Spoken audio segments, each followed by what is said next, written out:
आज हम लोग आवर्त सारणी और आधुनिक आवर्त सारणी में अंतर को देखते हैं। तो आवर्त सारणी कहने का मतलब क्या होता है? तो आवर्त सारणी के जनक मेंडलीव को माना जाता है। आवर्त सारणी जो है जिसके जनक मेंडलीव को माना जाता है, और आधुनिक आवर्त सारणी जो है उसका जनक मोसले को माना जाता है।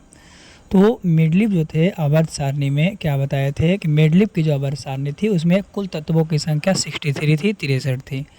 लेकिन जब मोसले का नया आया, आधुनिक आवर्त सारणी आया, तो आधुनिक आवर्त सारणी में मोसले ने कुल तत्वों की संख्या 118 बताया। कितना? 118 बताया। फिर मेंडलीव जो है, मेंडलीव का आवर्त सारणी परमाणु द्रव्यमान के आधार पर था, परमाणु द्रव्यमान पर आधारित था। लेकिन मोसले का जो आवर्त सारणी है वो आपको परमाणु संख्या पर आधारित है।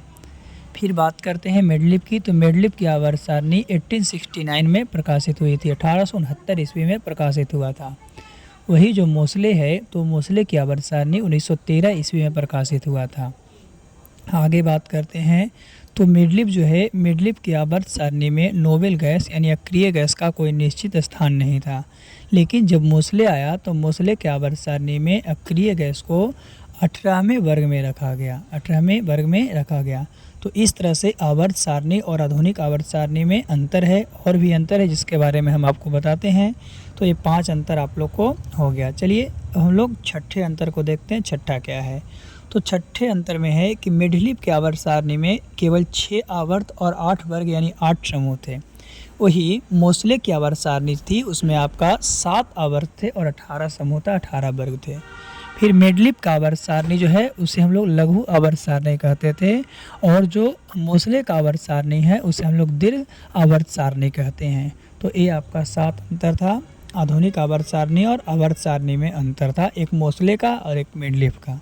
फिर बात करते हैं खनिज और यस्क में अंतर की। तो खनिज और यस्क में भी बहुत सारे अंतर हैं, लेकिन आपको 3 अंतर हम बता रहे हैं।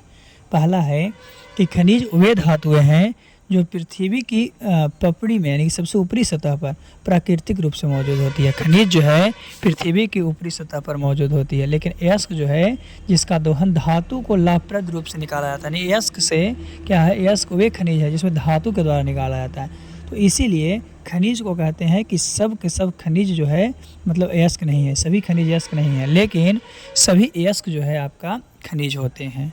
फिर बात करते हैं।